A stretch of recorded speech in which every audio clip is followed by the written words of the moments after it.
So, the government is in the house. And let me say that, before I introduce the next speaker, that I had an interesting conversation with a gentleman from KRA who said he'll come and clarify some of the things that James was asserting. But I told him, listen, he represented us. He said what we feel. It is the truth. So as you come on stage, please, no, he did not lie. As you clear the air, please make us feel better. Or help us have a new narrative. Yes, help us have a new narrative of KRA.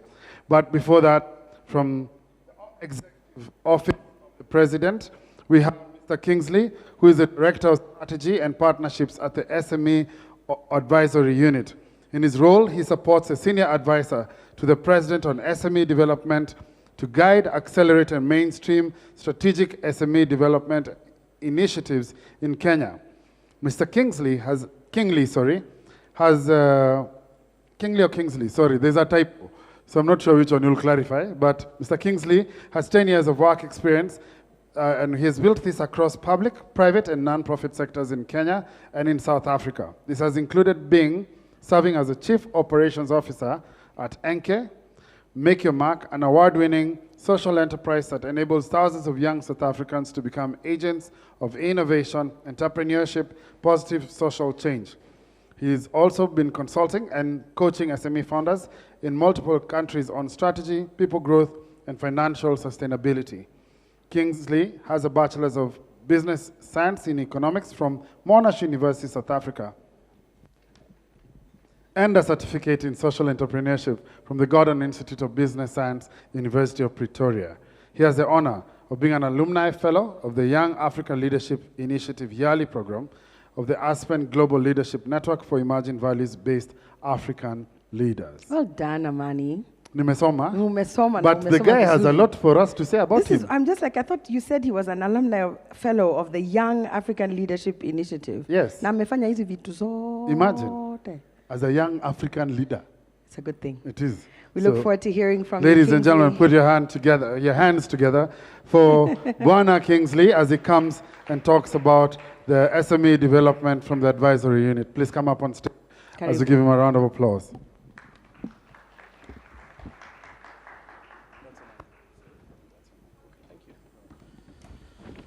Thank you so much. Can you hear me? No, you can't? No? Perfect, thank you. Thank you to the MCs, thank you to Sandbox, Joram and the team for the wonderful organization, the Wild International team as well. Thank you to all the partners and funders who've made this possible. Recognize my former panelists and speakers as well. Distinguished guests in the room, Bwana Yega, Assistant Commissioner from KRA, Bwana Mureo from SEA, Maria Mali from Microsoft, Dr. Shiko from Kala, and of course the most important people in the room. That's the SMEs, the founders, the visionaries, and the people crazy enough to make things happen. As mentioned, I represent a team called the SME Advisory Unit. I'm here on behalf of Madam Ann Mutahi, who's the Senior Advisor to the President on SMEs.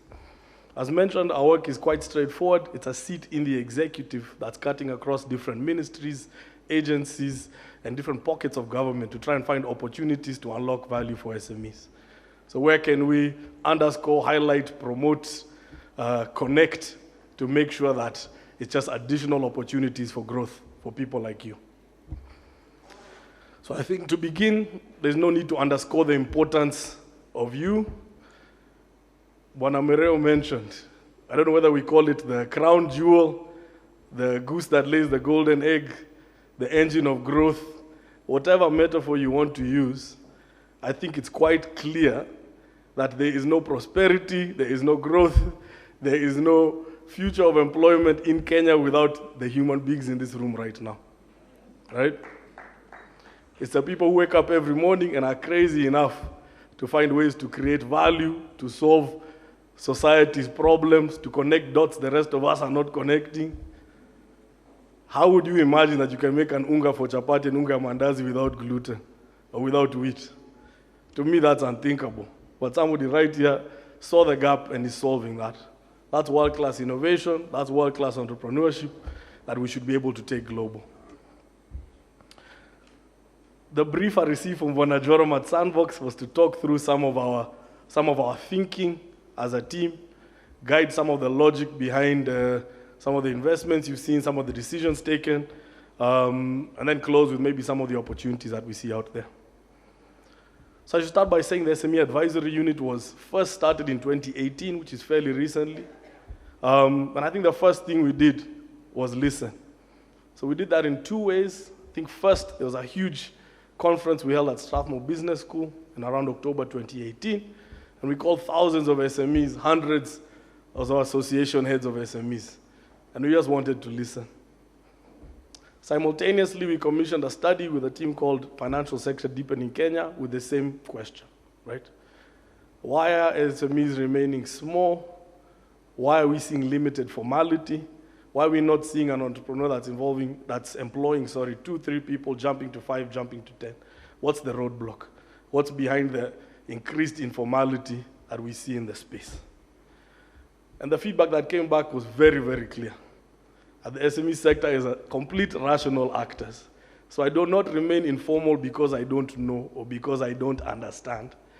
We need to see value from the regulatory environment, right? And it was clear from there that the public sector needed to lead with value and lead with incentives. Because if you lead with coercion and you lead with ile rungu Bwana Mureo talked about, you end up with this dynamic of paka na panya. My job is to chase you as much as possible. Your job is to run away as much as possible. And that ends up defining the social contract between the public sector and you distinguished guests. We can't rely on that extractive relationship of feeling like I'm being extracted from. It needs to be led with value and incentive. So I think that led a lot of our early work. Number one, compliance needed to be made easier, right? So a lot of the developments you've seen in iTax, a lot of the development you've seen in just how to register your business, that used to take 7 to 10 steps, used to take 25 to 30 days minimum. Right now, you do that online on eCitizen. Right now, you do that in one step, your KRA PIN, your NSSF, your NHIF, everything's in one place, right? So that's saying we want to make compliance frictionless, we want to make it easier, we want to make it more straightforward. Another piece of that is at the county level. Right now, you'd be very hard-pressed, or a few years ago rather, hard-pressed to compare the cost of running your business in Kajiado and the cost of running it in a neighboring county. You can't tell. The finance bills speak a different language. They're comparing, here you're an eatery, here you're a restaurant, here you're in hospitality. You can't tell, you can't compare. You can't pay digitally. So there's now room, for middlemen, there's room for confusion. It's friction. So it's hard to blame somebody for not complying with that process because it's just too much friction in the middle. So right now, there's a Kenya Business Regulatory Guide. Please go to it, kenyabusinessregulatoryguide.com.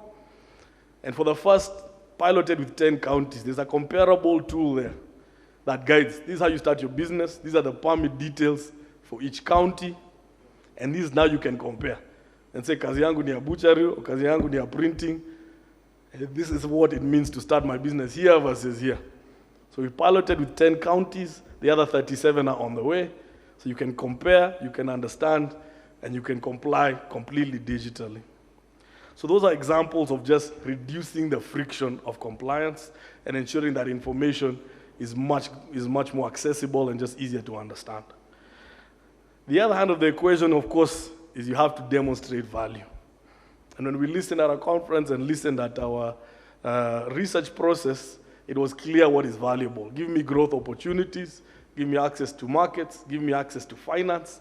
I want to see public infrastructure that's invested in. I want it to have dignity and have a space that I'm free to operate and grow my business. That's the feedback we got. And that's what guided a lot of the public infrastructure investment that you would have seen, especially for the micro and small, especially in particular value chains, right? So when we were working with entrepreneurs from Karibu, a lot of the feedback was, we know our work, we know how to make leather shoes, we export to neighboring countries, we know what we're doing. But there's a tier of investment in terms of manufacturing capacity that's just beyond our capabilities. So that's what guided the investment of a common manufacturing facility that's in Karibu right now, where small things, sometimes you buy shoes there and they laugh at you when we were kids, they say your shoe is smiling in Atokana hivyo. That's not a lack of knowledge. There's a particular machine that you use to connect the sole to the upper and connect that stronger. That's not EOC ujuzi, that's not potential. It's just access. So that's an investment there. There's a common manufacturing facility coming up on Jogoo Road. For many people who grew up in Nairobi, your uniforms came from a place called Uhuru Market. People who grew up here on Jogoo Road. And that's been a center of excellence for uniforms, for school uniforms, for the workplace, for decades, since the 70s. And their feedback was value here, means upgrades in public infrastructure, means access to greater machinery, means access to training. And those are things that were supported with, right? Sending some of the young people to Technical University of Kenya to be trained on garment manufacturing and sales. Investing in the public infrastructure there. You're a young woman making uniforms, you have the dignity there of having a place you can take your child and breastfeed at certain times. That's dignity and that's value that you'll see. I think lastly, I'll talk about the Gikomba investments. I think that was the first story, 6 floors, about 500 million shillings invested. That's 2,000 traders who now have a more dignified workspace and able to operate in a space where their mind is occupied with how do I grow my business rather than how do I navigate the difficulties of my operating environment.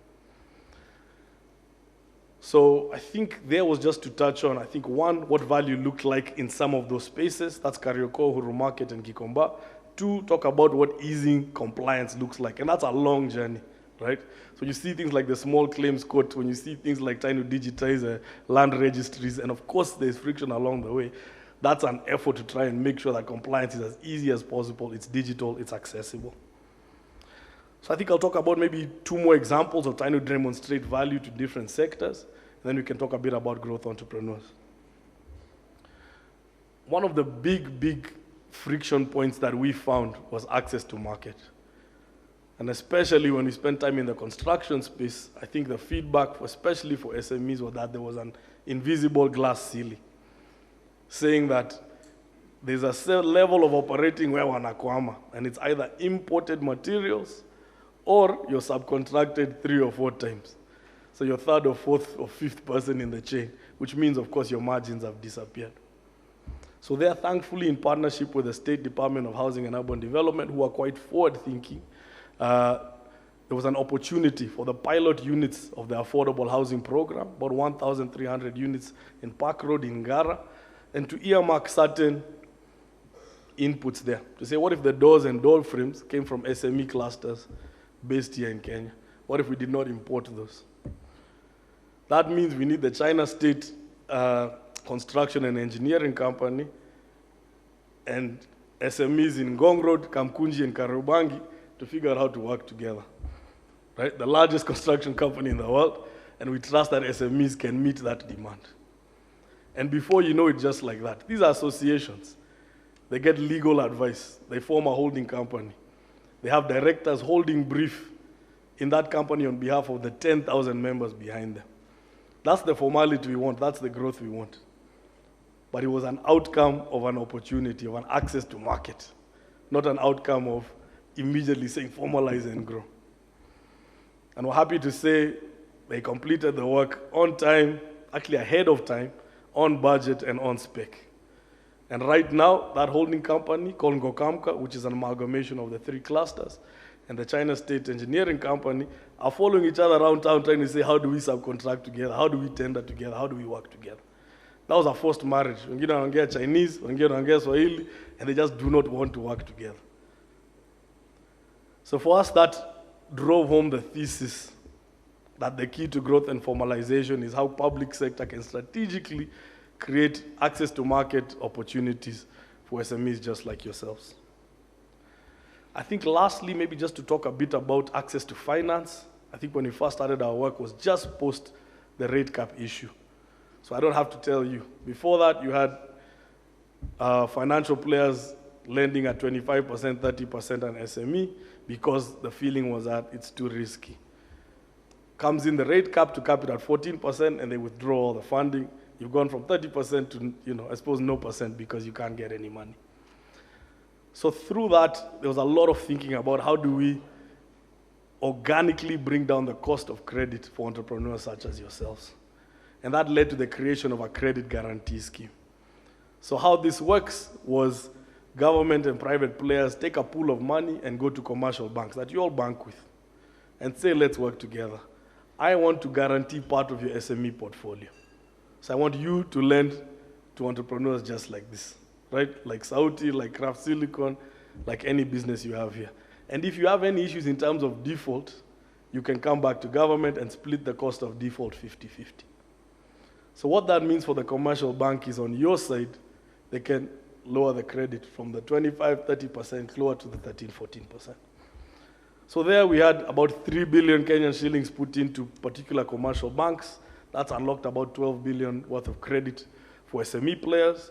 So far there's 7 banks on there. If you bank with any of these players, please challenge them. I think it's ABSA so far, Cooperative Bank, Credit Bank, Diamond Trust, KCB, Stanbic, and NCBA. Those are the first 7 to take it up, and there are many more to follow. So I think that's an opportunity of trying to say, regardless of what industry you're in, regardless of where you play, access to finance is going to be a huge reason that either limits or unlocks growth for you.